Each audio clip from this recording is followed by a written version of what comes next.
Ministers, ambassadors, ladies and gentlemen, please stand to welcome the President of Chile, Chair of this year's OECD Ministerial Council meeting, Mrs. Michelle Bachelet, and the OECD Secretary General, Mr. Angel Gurria.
But why do we want to do this? Give it to me in Spanish.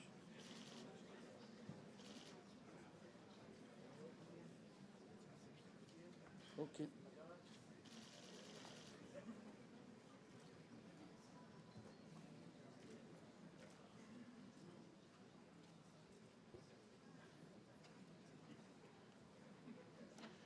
Please take your seats, ladies and gentlemen. We're going to start momentarily.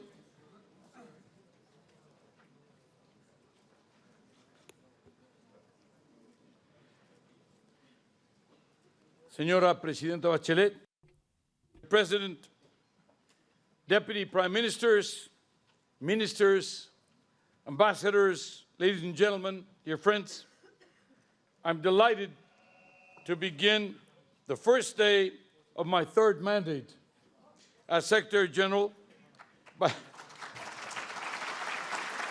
Thank you. Thank you. By welcoming a good friend of the OECD in our Ministerial Council meeting, Chair President Bachelet. She will lead us in our discussions on a key challenge faced by all our countries, enhancing productivity for inclusive growth. Now, President Bachelet's government has been confronting these two challenges with strong resolve. I was in Santiago at the end of last year and again last April, and on both occasions, President Bachelet referred to the fact that 2016 would be Chile's year of productivity, which involved a nationwide call for, and I quote, an intelligent, equitable, sustainable productivity. And she introduced and has been rolling out a number of important programs related to the year of productivity. The reduction of inequality is an integral part, and reduction of inequality means among regions in Chile, among ethnic groups, women, the young, the elderly, and also on how to make the best out of technology, both in terms of access to technology and of the use and application of technology so that a larger share of society can benefit from it. I see that same commitment in the forward-looking agenda that Chile has put together for this 2016 OECD Ministerial meeting. We'd like to thank Ambassador Serrano and her team for her excellent efforts, her leadership, and the help of our vice chairs, Finland, Hungary, and Japan. Congratulations and thank you to you all.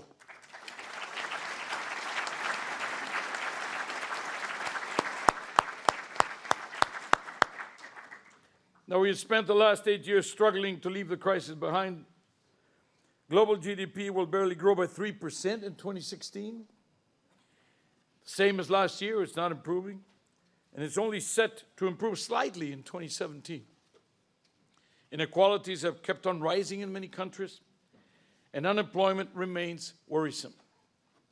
The combined effect of slowing productivity growth and growing inequalities is locking our economies in a low growth trap. So we've devoted this OECD week, and specifically this ministerial, to explore new ways to enhance productivity for inclusive growth. And we have a compelling agenda before us, focusing on education, on skills, on quality jobs, on the next production revolution, the digital economy, the best environment for dynamic and inclusive economies.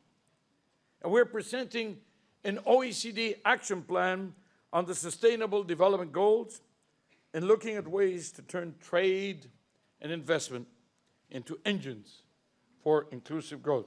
I have to say, these two old friends, trade and investment, have not been doing too well lately, so we got to boost them. And we're becoming more inclusive with the signature of the accession agreement with Latvia today. Welcome to Latvia as the 35th member of the OECD.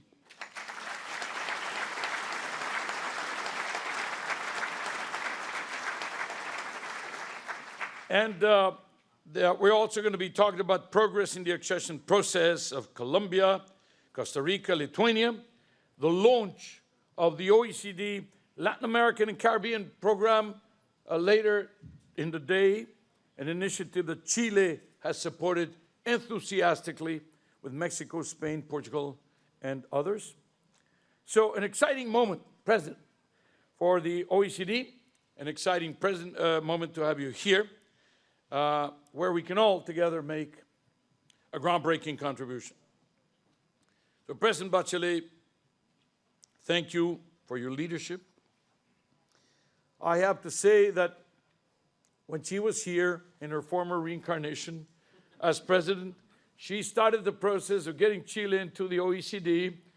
And actually, one of the last things we had in La Moneda was precisely the signing ceremony when it concluded successfully. But she said, while here in the lobby of the OECD, that the OECD was the house of best practices. And I was saying, half in jest only, that I've been repeating that over and over and over, and we are not even giving her credit or paying her royalties for that. But we appreciate it because it has stayed with us, and it is obviously leading the way. We have added to that it's about better policies for better lives as a way to identify what we're doing with the best practices. Now, you may recall when we signed Chile's accession agreement, I praised the Chilean way, the reform state of mind, the unerring commitment which drove and continues to drive Chile's transformation. So we'll be seeing this Chilean way in action over the next 2 days. And we're excited by what we can achieve together as friends, as partners, and as OECD members. Madam President, the floor is yours.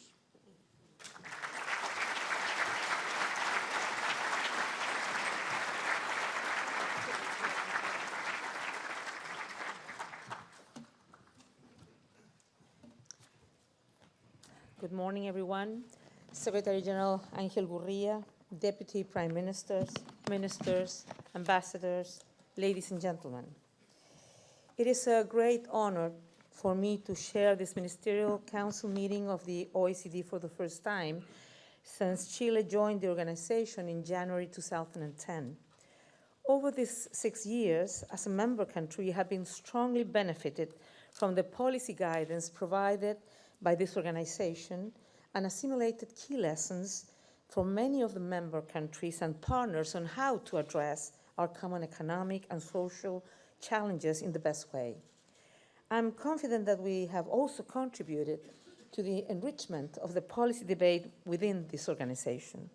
We thank the Secretariat and you in particular, Secretary General, for all the support through this rich and intense journey.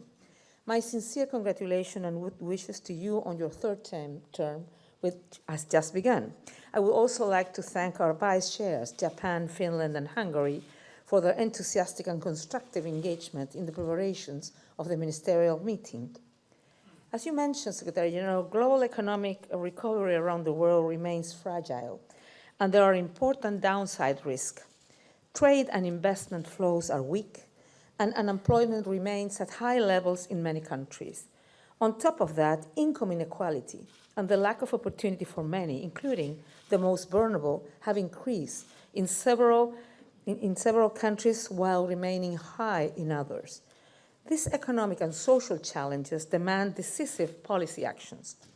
The slowdown of the economy is the result of cyclical factors affecting global demand, as well as an important deterioration of our growth capacity. In countries where low growth is the result of weak demand, an appropriate mix of monetary and fiscal stimulus is required.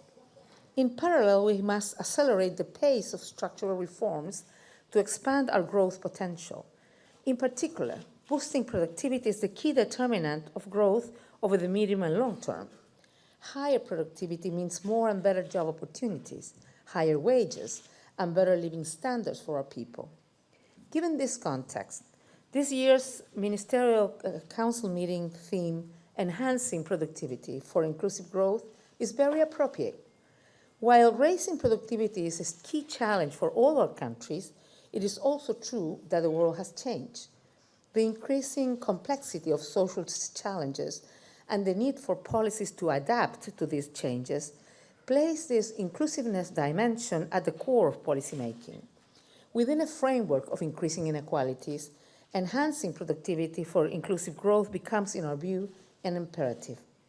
All of us must not only contribute to make our economies more productive, but also promote inclusion, which allows everyone to reap the benefits of better economic outcomes.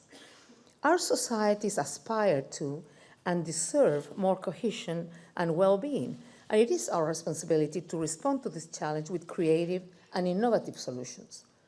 I would like to highlight 3 areas where increasing productivity plays a key role in achieving a more inclusive society. The first one is preparing our people for work in the future. A new production revolution is currently taking place with the ensuing impacts on the economy and society. Technological advancements such as the internet, big data, artificial intelligence, and biotechnology are reshaping the concept of work. While some traditional jobs are in danger of being automatized, new forms of flexible work are emerging, creating new opportunities and new challenges. As in the past, technological change will create new sectors and new jobs, providing new opportunities and better living standards for all. Nevertheless, we must anticipate such scenarios and be prepared to deal with the resulting disruption in the short and medium term. In order to confront such challenges, we underscore the importance of policies aimed at building the necessary skills, particularly digital ones, that are required to adopt new technology and adapt to an evolving labor market. Education and training systems must be improved and lifelong learning and training encouraged. We need to ensure that specific groups, such as women and less skilled workers, are given the same opportunity as others to participate and succeed in the labor market. We also need to adapt our safety nets to ensure a smooth transition to the new sectors and to preserve the quality of jobs in the case of increasing non-standard work contracts. Last but not least, collaboration between social partners and social dialogue as a means to enhance productivity while promoting social cohesion is also a fundamental piece in this policy response. The second area is ensuring a level playing field. Increases in productivity are the result of improved technology, better production processes, and more efficient forms of organization at the firm level and within society. For this to happen, it is essential to have strong market competition, which in turn promotes productivity and ensures that more consumers have access to better goods. Therefore, the best way to take advantage of markets is by enhancing competition. We must ensure that the regulatory framework allows an efficient allocation of resources across the economy, promotes the adoption of new technology and new business models, guaranteeing a positive creative destruction. At the same time, firms with potential should be provided with the opportunity to grow and innovate. To level the playing field, we need to promote access to finance for SMEs, entrepreneurs, and young and innovative firms. Finally, we cannot ensure a level playing field without due consideration of policies to foster integrity and transparency in order to curb rent-seeking and avoid corruption. The third and final area is building cities as a platform for innovation and social inclusion. Most interaction between consumers, firms, universities, and public institutions occur in cities. It is there where most of the exchange of ideas and the innovation processes take place. Thus, we need smart cities to promote effective cooperation and creativity. So this is a call for our countries to create policies to make our cities attractive places to live and collaborate, and to promote creativity and culture. To reinforce this process of collaborative creation, we must avoid segregation and provide equal access to quality public services. Efficient transport systems, health services, and housing policies, as well as to update digital infrastructure and access to information, just to name a few, can make a crucial difference in the creation and improvement of opportunities for all, contributing to productivity and enhancing inclusiveness. In this context, we cannot forget that local communities can present different demands and potentialities for boosting productivity. In addition, the success of investment projects that have an impact in local areas can benefit from the participation of local communities. This challenge requires adapting our policies to local necessities where needed. Skills demand and infrastructure are two very good examples. Labor market requirements may vary depending on the local context, while infrastructure development allows local economies to attract investment and to contribute to prosperity, to productivity. What has Chile done recently to address some of these issues? These challenges are precisely at the core of the government program we have implemented in the last 2 years. Our goal is to build an inclusive social model, sustain and sustainable growth, and a dynamic and participatory democracy, all pillars that will contribute to make Chile a developed country. First and foremost, education is at the heart of our changes. We have promoted reforms to strengthen public education and teacher skills, along with ensuring non-discrimination in the school system, until now arbitrarily segregated, and we are gradually providing free education for primary, secondary, and higher education. We have adopted a tax reform with a twofold objective: to finance this new way of thinking about education and to make our taxation burden more equitable. We have promoted a labor reform which will increase collective bargaining and strengthen trade unions, and although we have undergone a partial setback in the legislative process, we are looking for new ways to achieve that purpose. We have also approved a new electoral system to improve competition and representative democracy. Along with it, we have introduced substantive changes in the functioning of political parties and campaign funding mechanisms for politics as a way to tackle our transparency and probity deficit. As a general framework for this process, we have launched a debate to develop a new constitution, one that will be legitimate and updated through the broadest citizen participation possible. These are the most important transformations, but not the only ones. Throughout this process, we have continually sought the technical support and know-how of the OECD and of our fellow members, many of whom have previously gone through this transformation.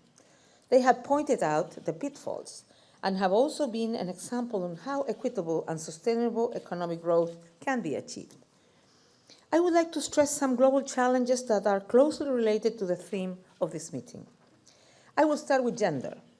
I'm aware of the work of the OECD is doing under the umbrella of the Gender Initiative and the role played by its institution to give priority to the gender issue within the G20. And when I had the other hat of the Executive Director of UN Women. I came to the Ministerial Council meeting at that time and spoke to the Ministers of Finance on these issues. And I have to say that Secretary General Gurria has always been a very strong, I would say, supporter of the importance of gender in the development of the societies and the economies. So we know that you have been doing a lot of work with the G20. And even though these initiatives are remarkable, they're not enough.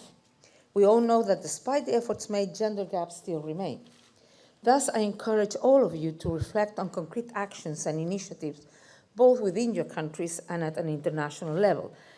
And so probably when you discuss tomorrow, I think, on the SDGs, this can be a very important moment to do that. So in that way, to complement the work already done and to bring us closer to meeting SDG 5 to achieve gender equality and empower all women and girls. I would also like to know the importance of trade for development. Chile is a strong supporter of free markets and trade openness. As a relatively small country, we are convinced that promoting international trade and investment is one of the best ways to stimulate economic growth and thus provide more opportunities for our people. We welcome the work done by the OECD on trade in value-added services and regional trade agreements. We acknowledge the fact that participation of firms in global value chains are key drivers to technology diffusion and look forward to further research and recommendations in this area. Finally, our work should actively include our communities. People demand more participation and accountability from our governments. And this is fundamental to foster confidence in our political system, which also affects investment and economic dynamics. We require strong institutions to promote trust and transparency. These global challenges and emerging ones, such as the refugee crisis, require a multidimensional and coordinated response from the international community, a common response that takes into account diverse national contexts. To achieve this goal, a well-coordinated system of multilateral institutions and international cooperation with broad representation, clear mandates, and effective tools are needed. In this context, the OECD plays a very important role as a standard setter of policies based in empirical evidence and reliable comparative data. Chile welcomes the outreach efforts of the OECD and its objective of bringing global standards and best practices to non-member countries. We welcome the efforts made in this organization to encourage a broader exchange of views to tackle new challenges and to promote multidimensional and horizontal analysis and work. The results allows us to grasp our complex world and shed light and identify solutions for the problems that hinder prosperity in our countries through the use of new and innovative tools. I also want to congratulate Latvia on its successful conclusion of its accession process, and I hope to welcome Colombia and Costa Rica as the next new members. We're also pleased to be launching the LAC program this evening, aimed at promoting the OECD good practices in Latin America and the Caribbean. Dear friends, productivity is a multidimensional concept, as it involves doing more and better, being more creative and flexible, and having the capacity to anticipate and lead. This calls for innovation, talent, adaptability, participation, leadership, and cooperation.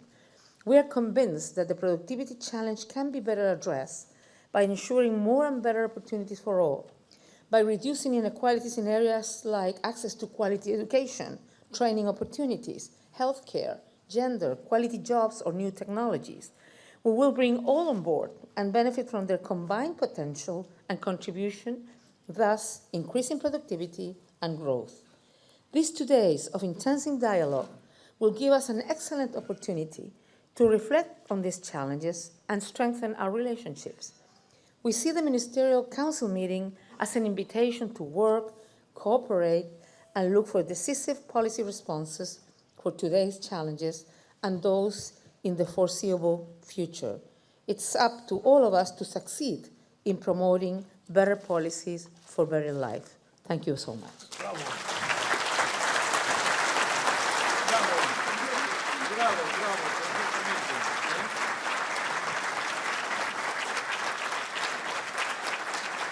So now, dear friends, you see where our inspiration and where our energy comes from. We get it directly from the chair. And we will see more. We'll have the privilege a little later of President Bachelet coming to launch the Latin American and Caribbean program. She will also be offering a reception and a dinner. Well, she will tell us about the food and the music and all the wonderful things of Chile, which you have in many of the exhibits along the corridors. And we will also have a wonderful opportunity to listen to some of the best and the brightest from Chile. So please don't move. I'll walk the president out of the room just for a few minutes, and then we'll be back to launch the economic outlook with the chief economist, Cathy Mann, and we'll launch the ministerial and the panels themselves. So just stay put, stay tuned. We'll be back. Thank you very much, and let's give a round of applause to the president.